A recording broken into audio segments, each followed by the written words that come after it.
And more live coverage here on C-SPAN 2. We'll get a preview of President Trump's State of the Union address, which is traditionally held in late January, early February.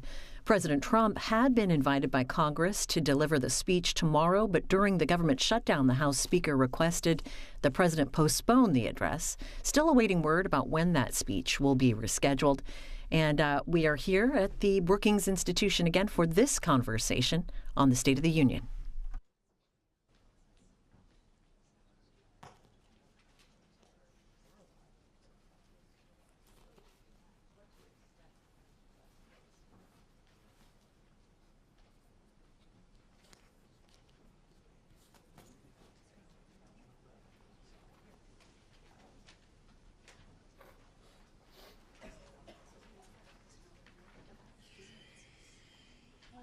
Good morning, everyone. My name is Molly Reynolds. I am a senior fellow in the Governance Studies program here at Brookings.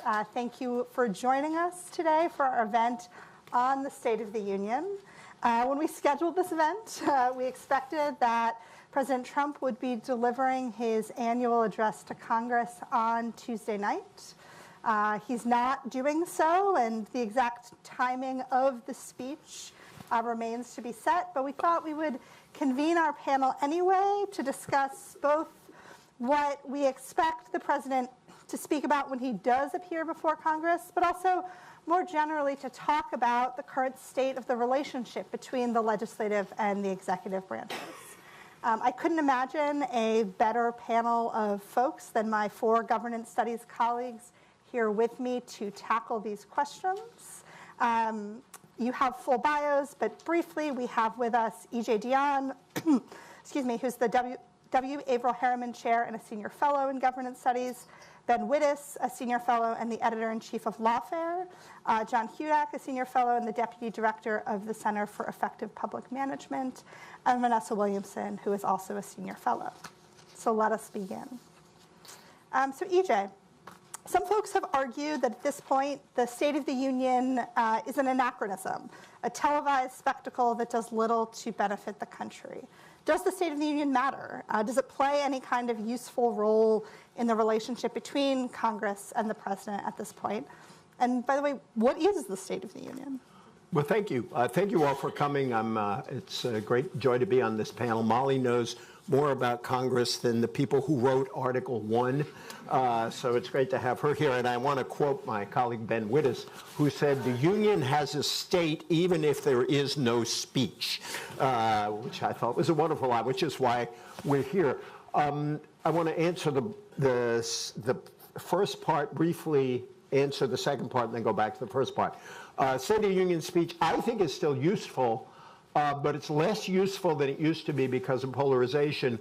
And your attitude toward whether the State of the Union is a good thing or not depends, A, on your attitude toward presidential power, and B, on your attitude toward the president who happens to be in power at a given moment. My answer on what is the State of the Union is fair and balanced.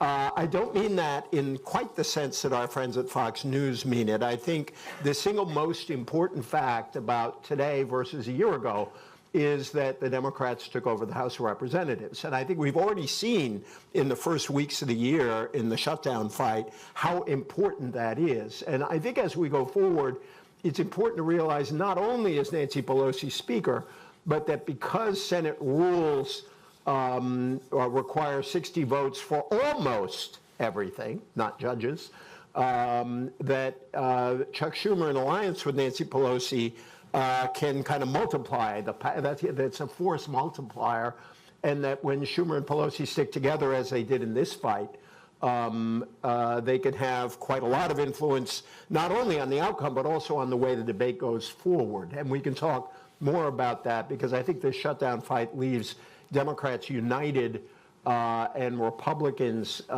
in much less united. And I think it's clearer how Democrats are going to proceed than how Republicans are, and we can talk more about that as we go on. In terms of the State of the Union speech, I've always loved these things. Shows what a weird kid I was. I liked them when I was a teenager. And the reason I like them is because they require a president. It's probably why the founders put it in the Constitution. They didn't put televised in the Constitution because it really requires a president to say, hey, here's what I want to do with my power, and here's what I want Congress to do. And that's a very useful thing for the country. Now, it's become less useful because partisan polarization means that people on the other side, people who don't like the president, don't watch the State of the Union to the same degree they used to. That's also changed in the media landscape. You can watch ESPN if you don't like the president, or any number of other things now. But I still think it's useful because answering the question, what is the State of the Union, as we are implicitly, all of us are going to do today, is important. And taking a stand vis-a-vis the president's agenda is important. And if an opposition is shrewd enough, they can use the occasion to put some of their own ideas on the table and show how they contrast with the president's. So for all those reasons, I still think it's useful, but I also know from Twitter that that is a less and less popular view. All right, thanks, EJ. So I want to turn to Ben, and I want to ask you, Ben, why do you think the address became such a flashpoint between Congress, particularly Speaker Pelosi, and the president? Does this, as part of how the 116th Congress began, tell us anything about where the relationship between the president and Congress might be going? Are we just destined for more of this level of confrontation over the next 2 years? So the answer to the second part of your question is easy. Yes, it is a harbinger of relentless confrontation over the next 2 years. The question of why it became so tempestuous and difficult, I think, is part of this larger question of how this shutdown became quite as contentious as it was. And I think the answer to that is, first of all, it became this contentious because it was wrapped up and driven by the politics of the shutdown. But there was a kabuki theater aspect of that, too, because the whole vocabulary of the shutdown was about whether or not to appropriate money for the wall. And like dirty little secret, that was not actually the stakes in the shutdown, right? You know, there is a fair degree of consensus that there should be additional money for border security. There's a fair degree of consensus that some degree of physical barrier, whether in the form of fencing or whatever, is a part of border security. There's no dispute between the major political figures about that. And yet we got really torn up to the point of, you know, shutting down the government for 35 days over this, and the State of the Union politics got wrapped up in that. And I want to submit that there were actually two drivers behind that, neither of which really had very much to do with the wall. The first was simply the question of whether the President of the United States gets to make a deal and then renege on it, change position, make additional demands, and Congress has to sit still for that. And there was a very powerful inclination in Congress that if you allow that kind of, the vocabulary they used was hostage taking. If you allow that kind of hostage taking, then you will be essentially enslaved to the president's will for the next however many years. And the second issue, which is kind of a subsidiary issue to that, but I think a very important subtext, is does the president have to take Nancy Pelosi seriously? And a huge amount of this fight was simply about his, and you can attribute to it whatever, is it refusal, denial that the Democrats are in control of the House? Is it sexism? Is it, and there's probably elements of all of that. The president did not want to take Nancy Pelosi seriously, and Nancy Pelosi needs to be taken seriously, and by the way, is constitutionally entitled to be taken seriously. She is the Speaker of the House, which is an actual constitutional office. And the standoff and the fight over the State of the Union was really a subsidiary dimension of those two axes, which were really the last 35 days of shutdown politics. So unlike EJ, I am somebody who actually loathes the State of the Union, and I've loathed the State of the Union since before it was cool. If you go back to my Twitter feed over the last few States of the Union under control of both presidents of both parties, I always tweet that I'm not watching it. I'm merely watching the Twitter reaction to it. I do think the State of the Union this year is a particularly interesting one, despite my general distaste for it, because whenever it takes place, it will take place against this backdrop of these two individuals who, who have just locked horns, having to engage one another in a, polite, civilized, even warm. The expectations of the form of the State of the Union address involves warmth and collegiality between the branches. And the president will have to give this speech with her sitting in back of him. And we can talk more about that. I think it's actually a very dangerous political moment for him to have to do that. But that's against this backdrop of contentiousness and confrontation, that's a pretty remarkable thing to have happen, whether it happens tomorrow, which it won't, or, at some point in the reasonably near future, which it probably will. So I'm actually going to turn to Vanessa next, because Ben talked a fair amount about the shutdown in the context of his answer. And I want to ask you a question about the shutdown, Vanessa. So as we sit here, the parts of the government that had been shuttered are in the process of reopening. People are heading back to work. And we saw Congress and the president act to bring the shutdown to a close on Friday. But before that happened, do you think we had gotten to a point where average Americans were really starting to feel the effects of the shutdown? Why or why not? How does that fit into our narrative about what brought it to an end? Sure. So I think, I was struck on Friday when we saw the beginning of the shutdown at LaGuardia that we were once again seeing New York airports play a very important role in a resistance to Trump policy, right? We saw the same thing with the travel ban. And I think that, that's not for no reason. I think that when you shut down a major part of American infrastructure, then all of a sudden things are very serious, and you realize the extent to which the government is a player in the economy, which is so obvious, and yet is something that sometimes doesn't really get discussed. So the shutdown certainly had effects that would people would be aware of from the media. For instance, the national parks getting shut down and in many cases being damaged relatively severely by people entering them when there was no one to take care of those parks. Interestingly and ironically, immigration hearings were delayed for this reason, which sort of hit back upon that sort of main issue that was sort of nominally underlying the shutdown. And of course, 800,000 federal workers were either furloughed or working without pay. And I think all of these effects combined, certainly you'd learn about them through the media, but I think you were beginning to feel some of the effects more broadly, maybe not directly, and it'll be a little while before we have the actual numbers on this, but if people were saying that if there were a month-long shutdown, you would expect fourth quarter GDP to go down by about 2%. So we will see whether that was the accurate estimate, but certainly the recognition that 800,000 people either working without pay or not getting paid and not going to work, that actually has an effect on the economy at a certain point, right?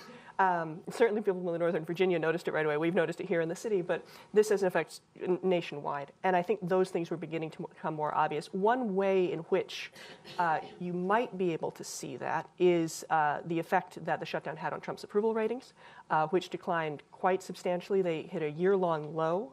He dropped between sort of 4 and 6 percentage points in approval just over the course of the shutdown, which was 35 days. Quite remarkable. And so some of that might be due, it would take some very careful statistical work to assess.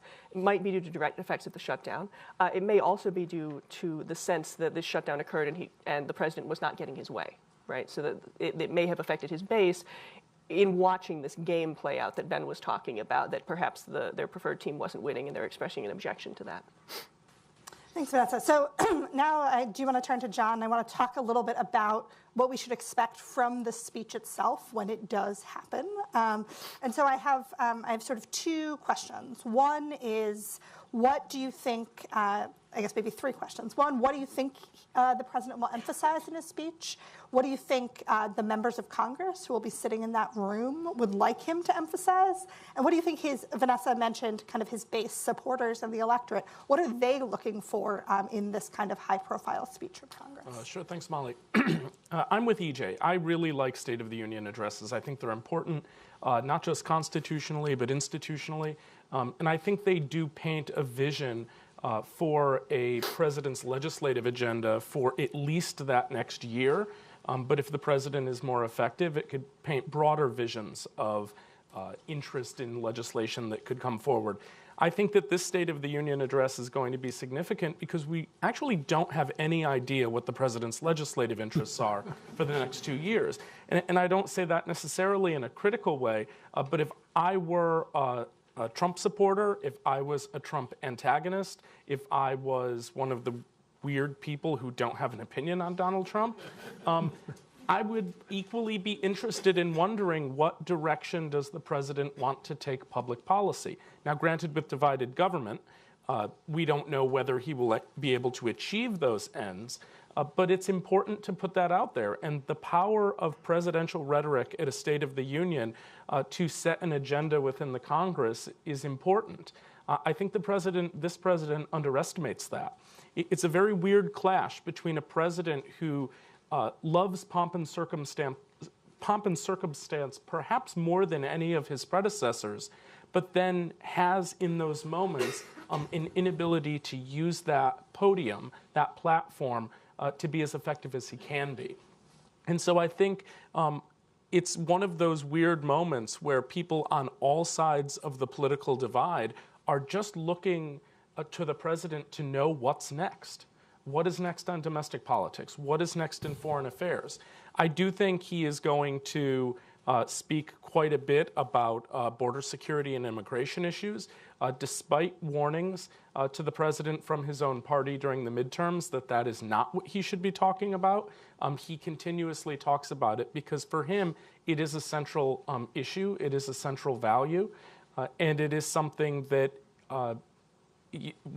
let me back up a little bit. When the president gets addicted to a set of talking points or addicted to an issue, it is very hard to break that addiction for him. And right now, he is addicted to immigration policy. And so I suspect no matter what happens in the resolution of funding in advance or perhaps likely after February 15th, this is still going to be a drum that he continues to beat. And I think that's unfortunate. There's a lot of other issues that Americans care deeply about.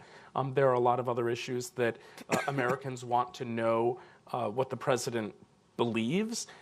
And there are certain issues that the president can probably find common ground with congressional Democrats if he wants to. The question is exactly that. Does he want to? I think it's going to be a fiery speech. I disagree with Ben on one point. While I agree that there is a decorum and an expectation of behavior at a State of the Union, this president has shown no respect for norms, governing norms. And I would not be surprised if this was an unprecedented State of the Union in terms of tone and in terms of stomping on the norms that we expect from presidents and legislative leaders in the context of that event. So I actually have a follow-up question for you, John, on something that you mentioned, which is that in a lot of ways, the president doesn't really have a clear legislative agenda. And we also know that the Trump administration has been far from a well-oiled machine. We've seen a lot of staff turnover, including in key positions like the White House Chief of Staff. How does that kind of dynamic within the administration affect the development of something like the State of the Union? Can we talk a little bit about what the usual process within the executive branch is for generating a speech like this, and how is the Trump administration, might we expect it to be different on those dimensions? A State of the Union address is really interesting within government. Every agency within the federal government wants the president to say one sentence, at least one sentence, that touches on what their agency does, or what their agency is expected to do. And there is That's why they're so damn long. Exactly. There's a fight within the administration from the small agencies that you've never heard of in the alphabet soup of bureaucracy, all the way up to the Department of Defense, that you want something mentioned or you want a statement on a certain issue. And that competition of ideas does not always end up with lines in the State of the Union based on the best ideas, but based on the best politicking within the executive branch. When you have turnover like this in the executive branch, and on the our FixGov blog, Katie Tempas has some great analysis of the actual numbers and the amount of turnover that has happened in this administration and how unprecedented it is. It is hard for brand new agency heads, especially acting agency heads, to be able to muscle their way into a State of the Union address. And that sometimes exists because agencies are doing things that don't rise to the presidential level, but sometimes that happens to the detriment of very important areas of public policy. You know, the Department of Agriculture was just closed for almost 6 weeks.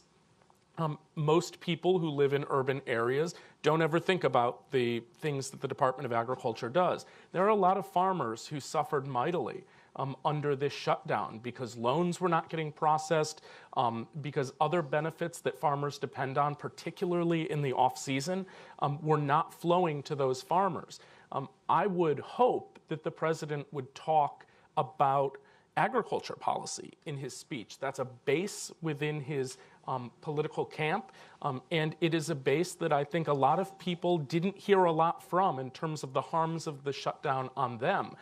I don't know if Sonny Perdue is going to be able to bring to the president's attention that agriculture policy is actually much more important than $5.7 billion for a wall that'll build a couple of 100 feet of. And the reality of that is, if the president doesn't think something is important and the agency heads can't convince the president of that, then we don't hear about important areas of public policy.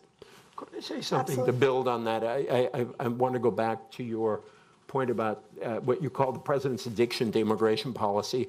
I think two things are really going to be interesting to watch. One will be, I think there will be actually a war between the Democrats and the Republicans and the president on the other side. Not necessarily on what can be passed, because in this context, it's going to be very hard to pass big things that will be agreed upon across the parties. There's talk about infrastructure, which the president likes to talk about, but his infrastructure plan bears almost, which is a lot of tax breaks and not a whole lot of capital, bears very little resemblance to what Democrats talk about. But I think that the Democrats have a job in this Congress of showing the country what democratic governance would look like if Democrats took back the power to pass things. And that the Pelosi's task is really interesting, because if you look at this freshman class, it's really an extraordinary group of people, first of all. But secondly, it really is in microcosm the two sets of constituencies quite different that the Democratic Party has to bring together. On the one hand, there are the progressives, whom we're hearing quite a lot from, particularly Alexandria Ocasio-Cortez, but also people like Ayanna Pressley from Boston and others. But there are a whole lot of people elected from suburban districts who 40 years ago might well have been moderate to liberal Republicans back when we had moderate to liberal Republicans, people like Connie Morella out in Montgomery County many years ago. And the Democratic Party has to get those two sides working together on a common agenda, or they're going to have a real problem. And I think there are some things in healthcare, in infrastructure, in education, in training, where they actually can come together. Those are the kinds of issues they want to push to the fore. What's fascinating on the Republican side is, what do they want to talk about? Because their whole focus up to now has really been judges, tax cuts, and a lot of talk about immigration. And the president likes it, obviously, because that seemed to flip some voters his way. It was a key issue for him. But it's not clear. Certainly, the shutdown suggests this is not a unifying issue. And I think for the first time, in a way, Republicans are going to face a much more fundamental choice than they did up to now between their fear of losing a primary to somebody who's pro-Trump and their actual fear of their whole system of power coming down on their heads, as this shutdown showed. And I thought it was significant that 6 Republicans in the Senate voted with the Democrats on the shutdown. I think that suggested a real sort of, a kind of subterranean debate that comes out on the surface when, say, the Washington Post reports on that very difficult lunch that Senate Republicans had with each other right after the failure of their proposal. All right, I have one follow-up for Vanessa on the substance, and then we'll turn a little bit back to the politics. So, as EJ just mentioned, one of the few, certainly sort of this, to the extent there is a signature legislative achievement from the first 2 years of the Trump presidency, it was the tax bill. Do we expect the president will talk about the tax bill or tax policy really at all in the State of the Union? Why not, if we don't think that's going to happen? Right. Could I just say, Vanessa wrote one of the most prophetic pieces we have produced, pointing out why the tax bill would hurt the Republicans in this election more than help them, and she turned out to be right, because it was based on data. So rare these days. So I think that the Tax Cuts and Jobs Act obviously was the major signature achievement of the Republican Congress when they had unified control. And it was striking the extent to which, first, they didn't run on that, I think probably because they read my report. But Trump doesn't like talking about it. I mean, you may remember this probably just over a year ago now, where Trump was at a very sort of standard president's event where he's supposed to talk about the economy.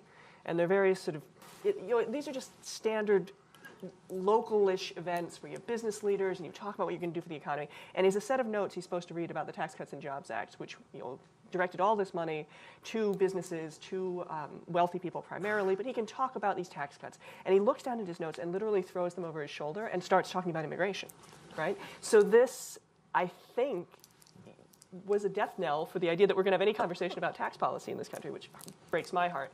But more generally, I think that it gets back to the central question that's already sort of come up. The Republican Party doesn't have a forward-looking agenda outside of this immigration debate. And having shut down the government over it and not seeing substantial improvement in the public in terms of support for the kind of immigration policies that Trump has called for, I think has left them in a real bind. Yeah, so before we leave the subject of the substance of the speech, I just want to remind everybody that the first part of a State of the Union address is always a victory lap.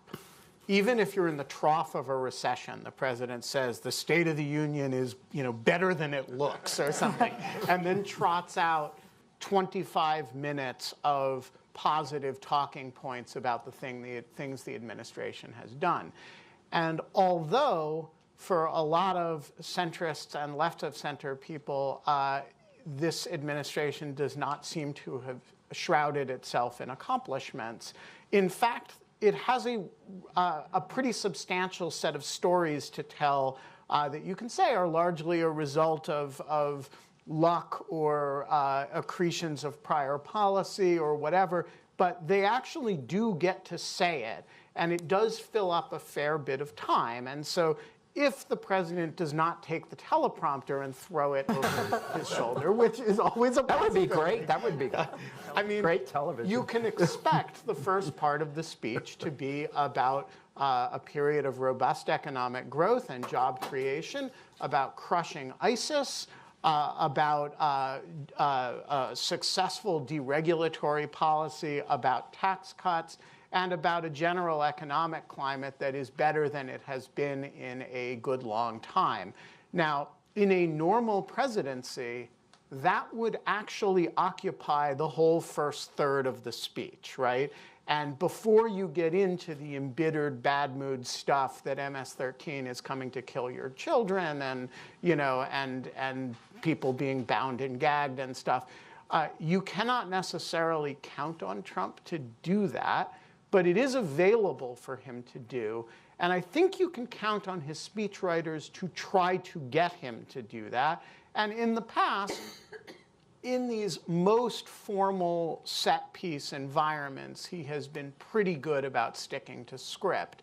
You'll recall that in his first joint session address to Congress shortly after his inauguration, the pundit community was stunned at how presidential he looked in that address. In fact, I forget who it was who said that today Donald Trump became president on CNN. It was a big deal. And the reason was simply that he had stuck to the teleprompter speech and done these things. And so I would say don't underestimate the value of, a 20-minute presentation of the good news of the last, 2 years as presented by professional speechwriters and as delivered by somebody who rarely, but occasionally, does actually read what's put in front of him in roughly the organized form in which it's put in front of him. And I do think that is,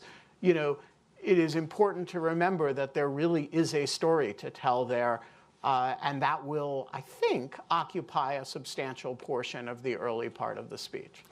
One achievement that I would add to Ben's list that I would expect him to discuss in the early part of the speech is our judges and the very large number of conservative judicial nominees who have been confirmed to seats on the federal bench over the past 2 years. So I have a question for EJ that builds a little bit on something you said earlier in talking about the Democrats. So we know that the Democratic response is a feature of the State of the Union. The out party, the party that doesn't hold the White House, traditionally gives a response after the State of the Union. We know that last year it was given by Congressman Joe Kennedy from a place very near and dear to your heart. My hometown. Diamond Vocational High School in Fall River, Massachusetts. But can you talk a little bit about what we might, whenever the speech does happen, what we might expect to see from a Democratic response? A couple of things. I do think that a lot of the commentary on Trump is summarized by President George W. Bush's line, the soft bigotry of low expectations. And he really does profit from that. You read from a teleprompter and you're great. And the other thing I just want to say, as Ben was talking, I think he was underscoring something very important. Trump is an incumbent who behaves as if he's in the opposition. And it's really striking that while he does give some of the elements that Ben talked about, it's my great economy and all of that, he really wants to paint a picture, and in a way he needs to, for his purposes on immigration, of the country in such a dire state that after 2 years, he is essentially saying we haven't solved these problems yet. And that's a hard argument for him to make, since Republicans until this point have been in charge of the whole elected part of the government. First of all, Nancy Pelosi and Chuck Schumer are going to have a heck of a time picking somebody who's not running for president in the Democratic Party, and that's really problematic. I can't wait to see who they pick, because it's I don't have an obvious candidate who comes to mind, and it'll be an interesting pick because they need someone who can speak in a way for both sides or several sides of the Democratic Party and pull this together. Joe Kennedy was a perfect figure for that, and going to my hometown was perfect because it's a blue-collar town that has suffered a lot economically over a long period of time, so it was a way for Democrats to signal to blue-collar voters who may have moved over to Trump, hey, we're thinking about you more than he is. I don't know what their message is going to be this year, but I think that what you will have in terms of the content, it was really dictated by the campaign they ran in this fall's elections that actually worked. It's really striking that the Democrats who won did not highlight Trump. They didn't have to. That so many of the voters who were anti-Trump were already mobilized. They were a lot of the organizers on all of these campaigns. So these candidates talked a lot about health care, helped by the Republican effort to repeal the ACA, and particularly a defense of the right of people insured to have their pre-existing conditions covered. So I think you'll hear a lot about that, about drug prices, and some sense of forward movement on covering people on health care. I think you'll hear a lot about how to transition people to the jobs of the next era. But I think Democrats are going to have to learn to be very careful. I've always thought that when liberals go to blue-collar folks who feel the deal they made with the economy was broken, when they lost their decent jobs and find themselves in $10, $15 an hour jobs. And that, by the way, is in the inner city and not just in Trump places. This is a problem that crosses racial lines. I think when they say, well, we'll send you back to school, it is heard as, you're going to have to become just like me. And I think there is an implicit elitism there. I thought, even though he lost, Richard Cordray, who ran for governor of Ohio, came up with an interesting twist on that. He had an ad that said you shouldn't have to go to college to join the middle class. And I think some version of that is going to become a popular Democratic talking point. I think they will talk about taxes some to Vanessa's happiness. I think they'll criticize the effects of the tax cut and the distributional effects. And then they're going to talk about political reform. And it is still worth noting, it got lost in the shutdown. H.R. 1 is a vast political reform bill on voting rights, on campaign finance, on gerrymandering. And so I think those are the kind of pillars that you're going to hear from any Democrat. But I think we should have a lottery here of see who can predict the non-presidential candidate who will deliver the Democratic address. I don't know if anybody here has Abigail Spanberger. Yeah, no, So just to pick up on, I agree with everything that EJ said, but I would add to it, I think you're going to see the Democratic response also talking about respect. Yes. Something that is critically important in Democratic messaging and something that almost always works as a contrast against what the president is saying. Again, whether it's tying people up in the backs of vans or MS-13 murdering people, the way that he talks about immigration policy creates a real opening for a Democrat to talk about respect, whether it's political respect, mutual respect, gender or sexual respect, whatever it is.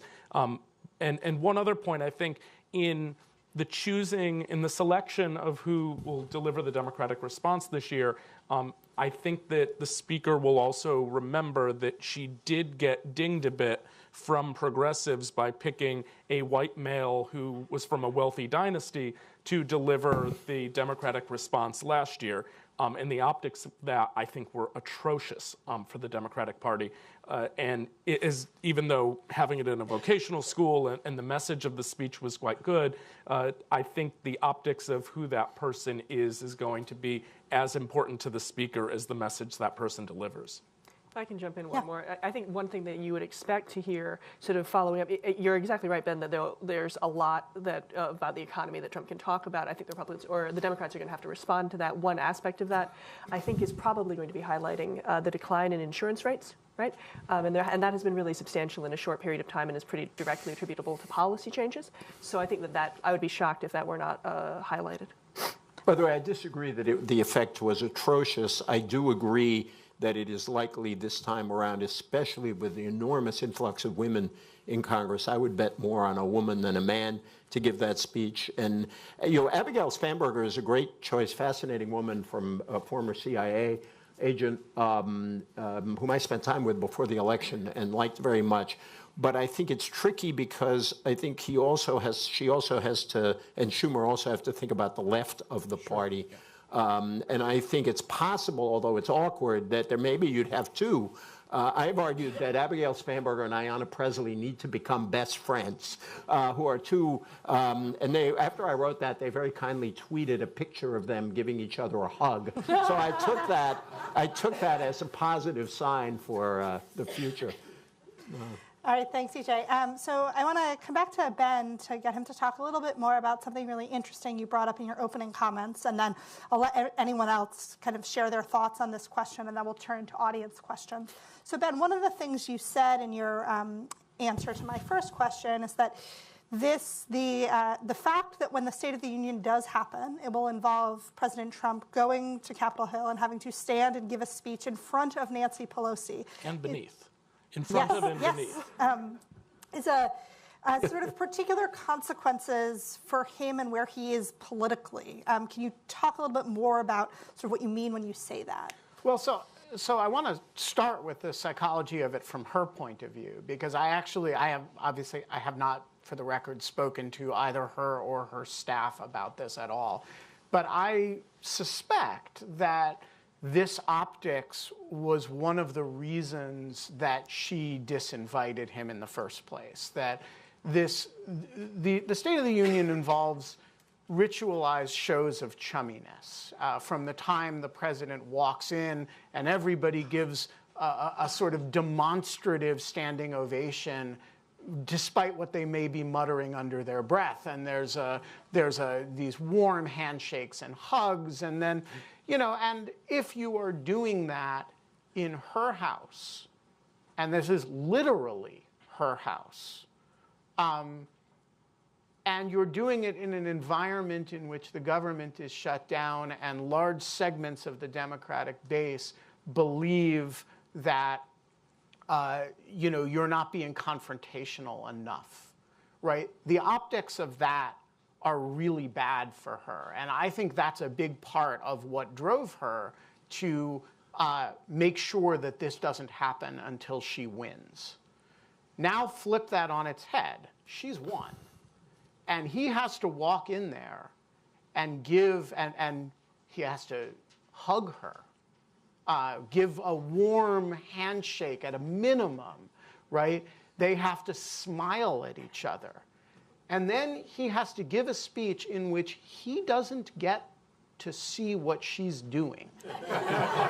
And she gets to smirk the whole time from a position above him, looking down on him. Now, that is bad. Just like, I don't know how much thought the White House has put into that, but that's 50 minutes of her getting to do things like this. Or this. Right? These little micro movements of the face that everybody will be tweeting about. Everybody will be noticing when she does clap and when she doesn't clap. Everybody will be noticing these little things that she does. And look, I mean, one thing we have learned about Nancy Pelosi in the last, for people who didn't already know it, is that she's a professional.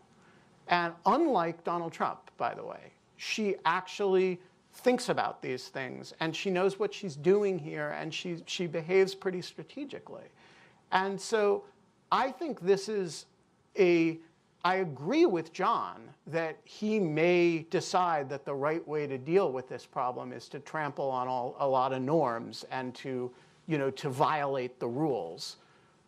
I do think that the rules of this confrontation, this next phase, dramatically disfavor him in the optics of his interactions with her, and it shows up as having lost to her. He has to stand beneath her while she smiles and he gives a speech in the context of his defeat. And I think that's a very tricky political situation for him. Could I just say, I think Ben is absolutely right about the drama and about Nancy Pelosi's role. I predict she will not smirk very much at all. And I think that's one of the reasons she's been effective. She met with a group of columnists last Friday as the shutdown was getting settled. She said a really interesting thing. She said that she tries always to treat the president with respect, both because of his office and out of respect for the people who voted for him, which is a very strategic thing to be thinking about because some of those people who voted for him actually voted Democratic for Congress in this last election. So I think there will be, I think she will, as exactly as Ben said, be very acutely aware that how she looks every second. There will be a camera on her face trying to find the moment. But I think that I bet the smirk is not something you're going to see a lot, but you may see other forms of disapproval, but I think they'll be more direct. So my point is not that she will do these things. My point is that he is subjected to the possibility of her doing these things. And he does not have anywhere to hide, and he knows that she's in back of him, but can't see what she's doing. No, that's a great point. And that's just a very vulnerable situation, optically. And I think another dynamic of the State of the Union that could affect the president and his delivery of the speech is that unlike most times he's giving a speech, half of the room will not be applauding when he speaks. And his first State of the Union Actually, address, more than 50% of the room will not be. and in his first State of the Union address, he handled that quite well. That is not necessarily foreshadowing of him handling it well this time. And if he's feeling like he is in a weakened position, which he empirically is, and the dynamics that Ben correctly described, not knowing what's going on behind him, except knowing that the woman who is above him just beat him twice pretty badly, and then seeing, as EJ said, more than 50% of the room not applauding him, that could become psychologically difficult for the president, and the reaction could be stepping on those norms and reacting in ways that we don't necessarily anticipate a president to do in that setting. All right, we'll now turn to all of you for questions. Please state your name, where you're from, and then follow up with a brief question, and then we'll go from there. And there are microphones. We'll start right up here on the front. Do I need a microphone? Yes. Hi, I'm Barry Epstein from Silver Spring. From the standpoint of the speaker, what do you think her timing will be as to when she allows him to give the State of the Union? It's a great question. I'll just say one thing about sort of why it's not happening on Tuesday, and then I'll let others share their thoughts. So at this point, there would have been both a major logistical challenge to pulling it off between now and Tuesday. And then I think an underappreciated part of the State of the Union is the fact that not only do all the members of Congress and cabinet officials and so on come and sit on the floor of the House, members of Congress also bring guests to sit in the gallery, and it's a perk that they like to distribute. So the idea of, if the speech is going to happen, I think members probably want that to work too. So, we're not going to see it on Tuesday. I don't know what thoughts folks have on when we might see it.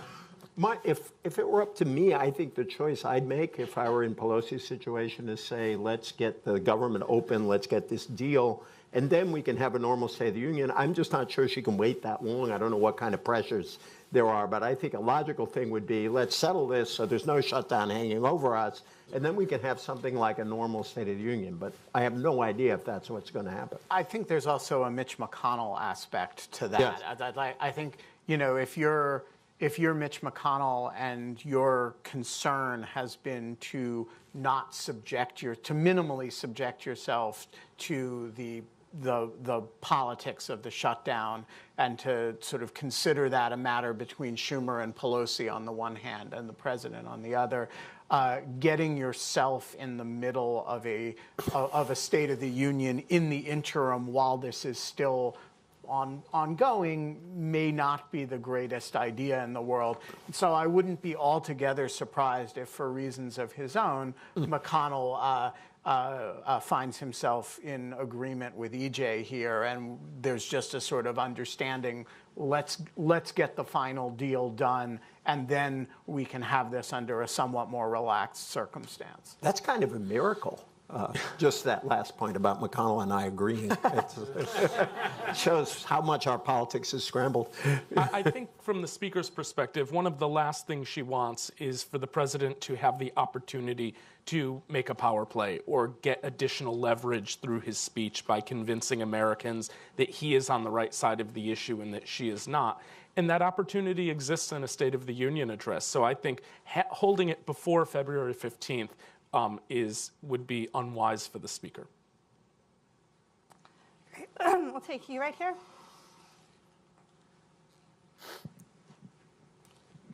Hi, thank you. My name is Lisa Sawyer-Samp from JPMorgan Chase, and I wanted to ask you about the foreign policy aspects of the speech.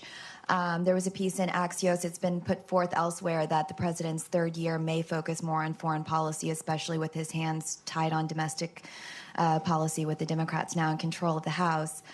So what topics do you think he may touch on, Ben? I know you mentioned crushing ISIS, but if there are any others, I'd be curious to know.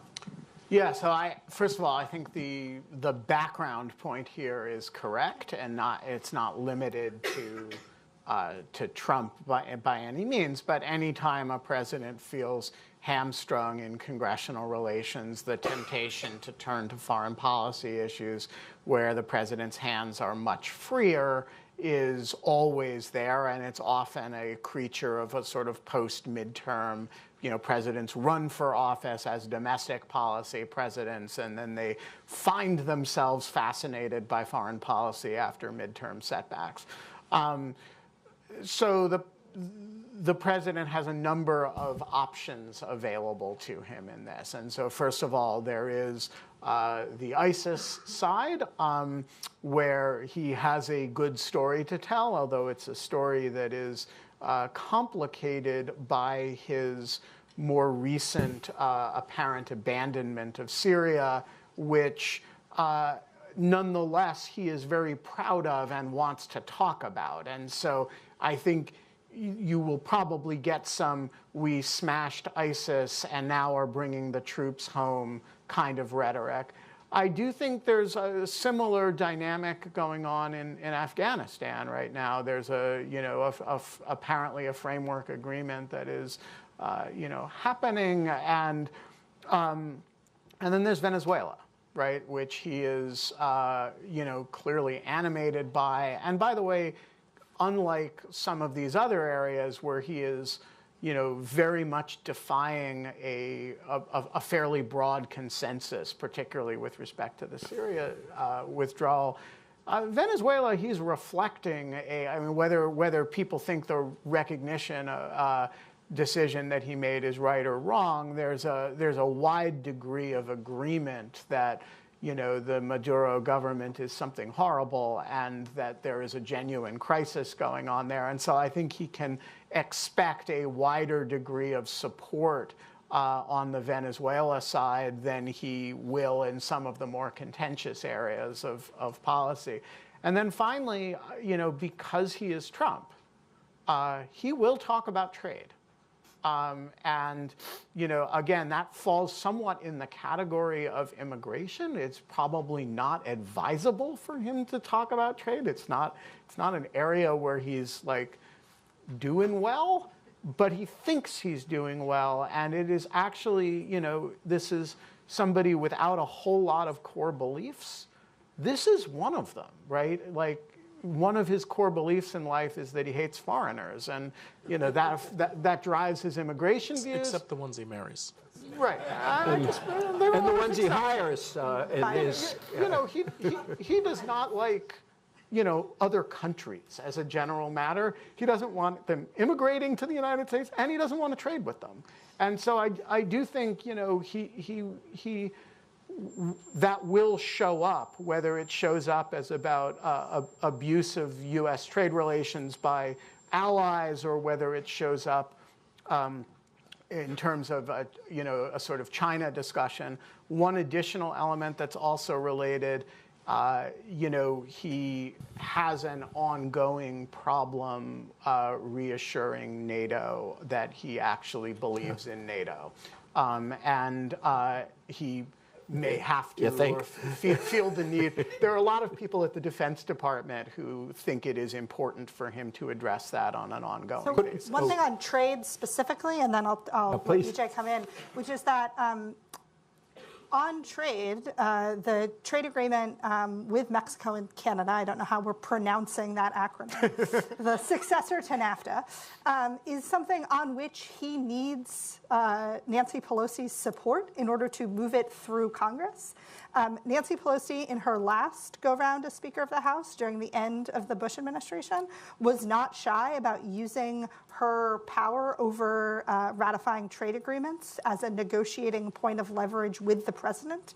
So to the extent that she is drawing on what was a successful playbook from her previous time as Speaker, I think that'll be a particularly interesting issue to watch in Congress this year, and certainly in the context of the State of the Union. It's a really good point. And she has avoided so far taking a really hard line against it. She's sort of suggesting maybe something can happen here. First of all, thank you for that question. I don't think it's just because of our proclivities that we didn't mention foreign policy, and it's good that you brought it in. I think it's that foreign policy has been in the background, partly because of the shutdown.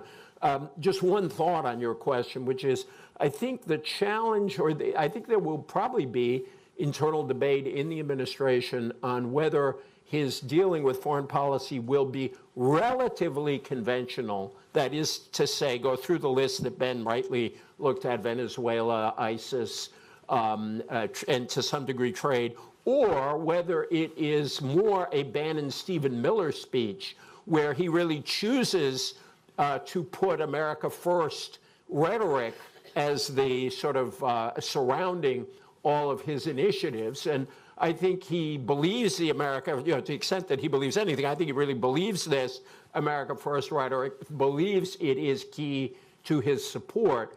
So does he go relatively conventional, or does he go more ideological? I think it's going to be an interesting question. I think if I could add one more thing to that.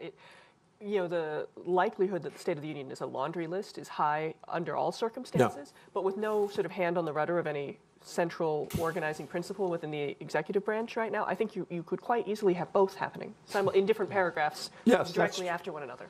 No, that's true.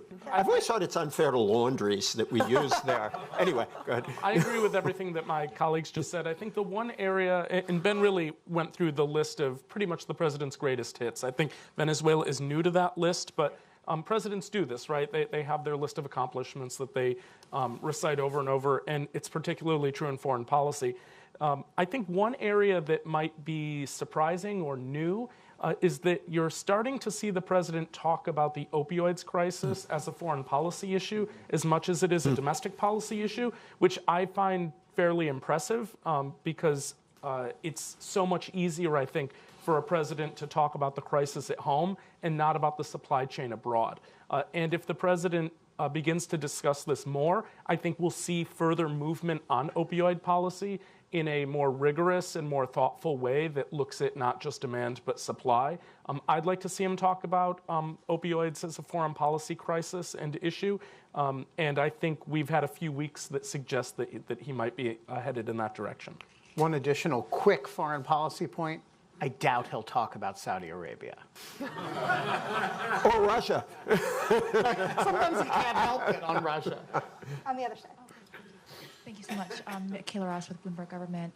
We talked a little bit about what you're expecting for Trump to be speaking about with immigration policy and border security, but I'd be really interested to hear what you think the Democratic response is going to be. How much are they going to be talking about border security, and do you think that's necessary for them? Yes, I think you're already seeing in their proposal that they're trying to match Trump's money on border security, but spend it differently. And there were reports that some of the newer members from more moderate districts wanted to make sure their voters knew they cared about border security. I think what you'll see perhaps is linking that rhetorically to a larger solution to the problem, going back to immigration reform in a bigger way, and I think they will continue to talk a lot about the Dreamers. But I think the premise of your question is right, that they will want to say, we care about, they don't want this to be about border security, they want it to be about the wall, and they want to build a wall, as it were, between border security and the wall, and that's what I think they're going to try to do. And I think you'll see Democrats say, immigration is an issue we should all care about, and there's a right way to deal with it and a wrong way to deal with it. And the president is doing it in all the wrong ways, whether it's a border wall that's going to be ineffective, whether it's separating families, whether it's keeping kids in cages. And they'll go down their laundry list of criticisms of the president's administration of immigration policy in his first 2 years, constantly setting up that contrast to say it's not that we're against border security, but we're against doing it this way. But one thing just within the Democratic world is, they are quite riven on this subject, which they paper over sometimes, and, strong leadership has allowed them to paper over. But, there is a segment of the Democratic caucus and the Democratic world that essentially is against enforcement, right? That's the sort of abolish ICE world. And that is a growing segment that is actually hostile to immigration enforcement. And one of the problems that the Democratic Party has on this issue is that, there's a segment that is willing to trade strong border enforcement and security for a bunch of other immigration goods, regularization of people who are already here. There is also a segment that is not, right? And moreover, there is a segment that really dislikes interior enforcement as well. And so, eventually the Democrats have been really saved from having to resolve a lot of this stuff within their own caucus by the fixation on the part of the president on the wall, which they can all say, to the extent that you're talking about a sea to shining sea, concrete 30-foot barrier that the president draws pictures of, we're opposed to that. But that masks some pretty deep divisions within the Democratic world about what they are and aren't willing to support.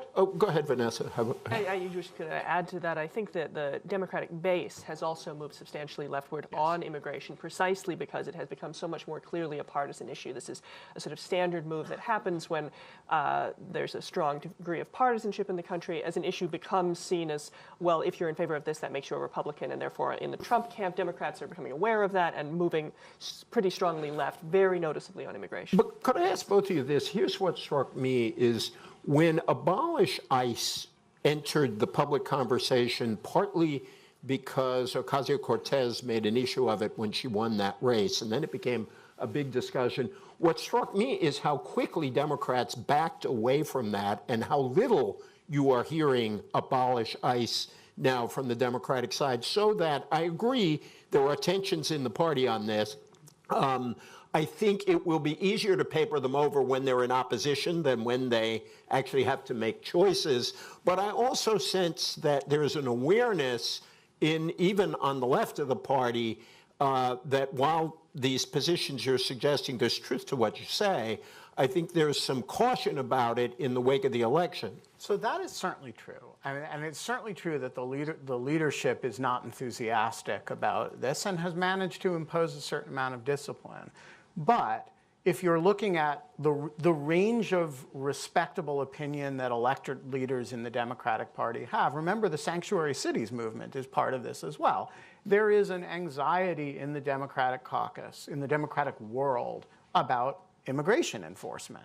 And there's no component of immigration enforcement that is not controversial except one, which is when somebody shows up at an airport, presents a passport, and there's no valid visa, people seem to accept that you can put that person on a plane and send them back to wherever they came from. Beyond that, there really isn't a substantial area of immigration enforcement that is uncontroversial. And that is something that, that is one of the things on the Democratic side that inhibits a clear negotiating position that causes, that commands the entire caucus's allegiance. When you say that, it suddenly occurred to me the most dangerous thing Trump could do would be to be reasonable and to put a plausible immigration proposal on the table. And that what may save the Democrats is I'm not sure that's possible. And so, it's funny you say that because that's exactly what George W. Bush did, right? George W. Bush, for those of you who don't remember, really cared about this issue and had a vision that his Department of Homeland Security really pushed of comprehensive immigration reform. It was ultimately killed by Republican opposition to it. However, foreshadowing Trump. But it was an incredible slog to get the Democratic side into a posture where Democrats and moderate Republicans could basically all support what the Bush administration was trying to do. Vanessa. I was going to say that on the question of abolish ICE, I think in some ways there are a lot of things that could mean, rather like repealing Obamacare, right? You could claim victory on that in any of a number of different ways. And I think that you're very likely to see that wiggle room being used pretty thoroughly, assuming that the Democrats are eventually in a position to make policy choices. And briefly, I think one of the other reasons the Democratic leadership has stepped away from this issue so quickly is that it's bad policy. It's stupid hammer and scalpel. It's not scalpel policy, rather, and there's a lot that ICE does. This idea that ICE just deports people underestimates the importance that agency serves to our country. And so, yeah, it's easy. It's actually a Trump-style policy. Here's a big blanket statement with no information behind it, and I'm just going to keep repeating it, like build a wall.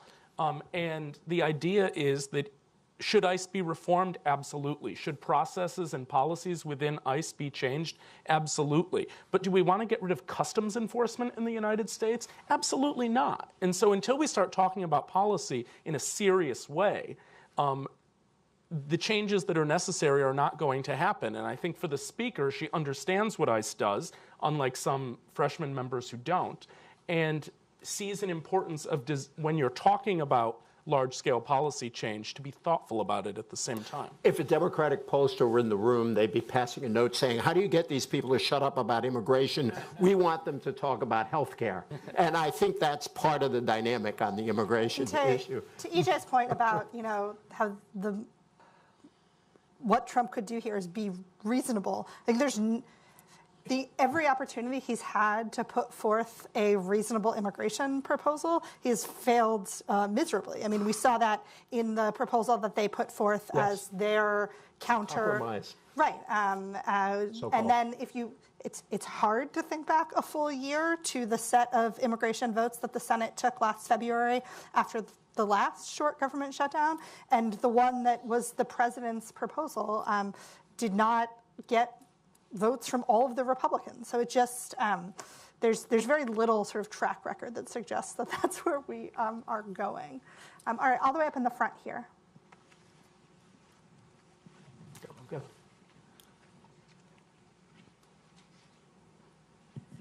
Thank you very much. Larry Checco, Senior Advisor to Serve USA.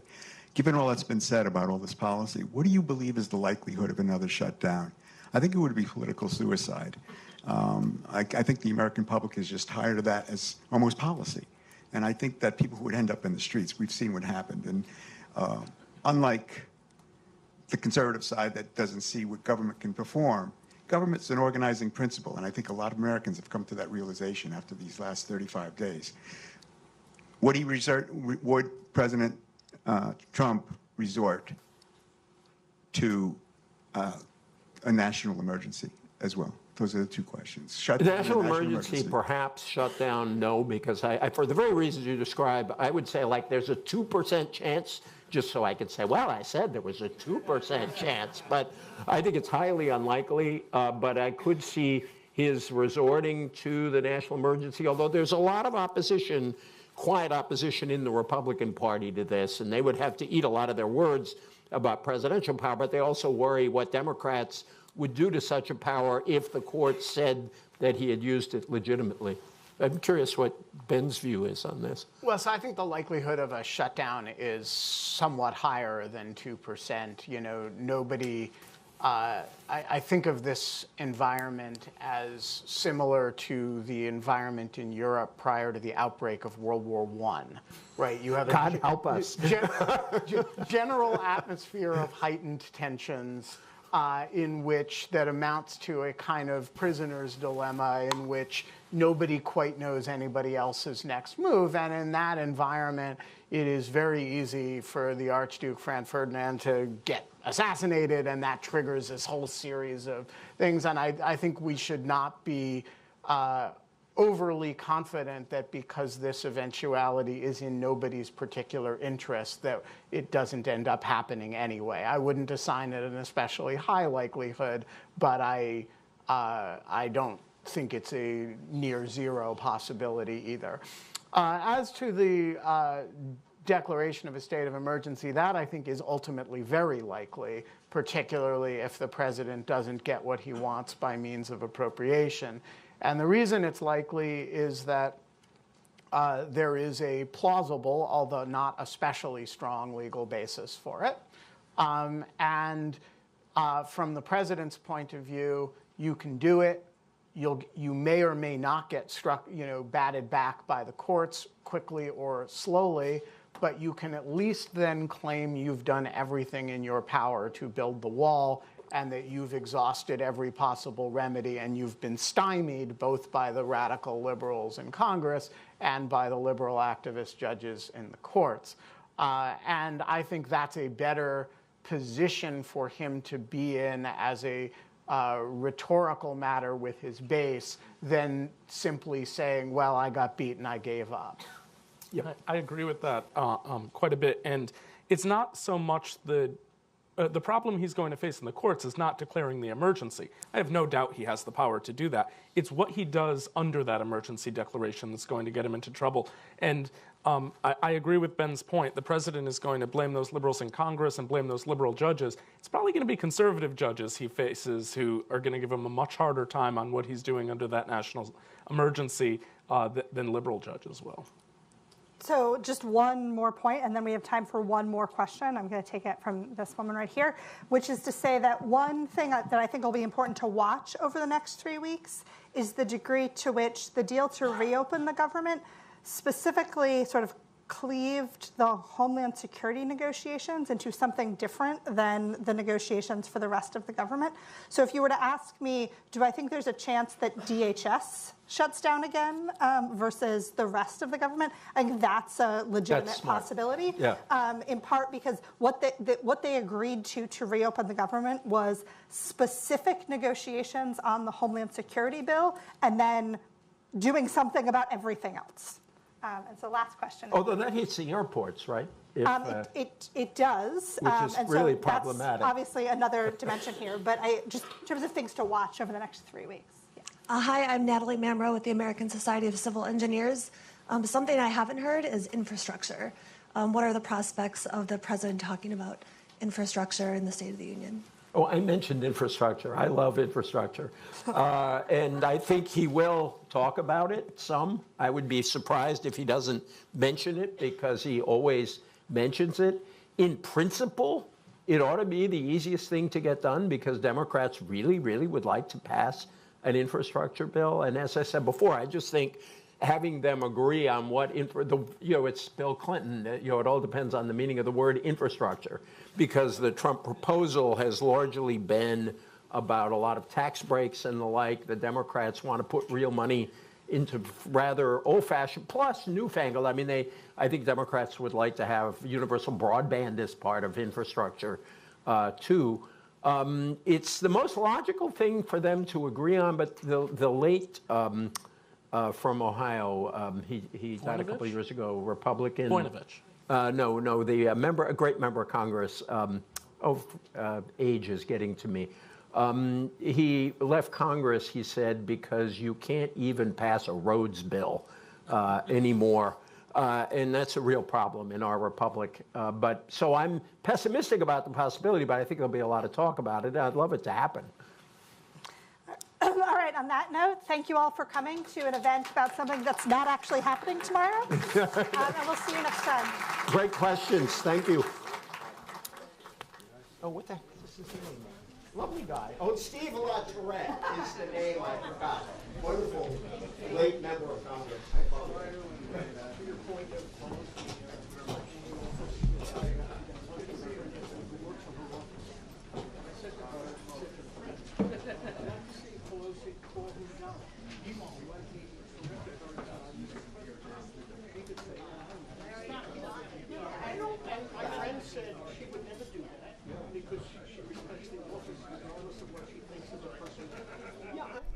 This is the first day many federal workers are back on the job after the end of the government shutdown.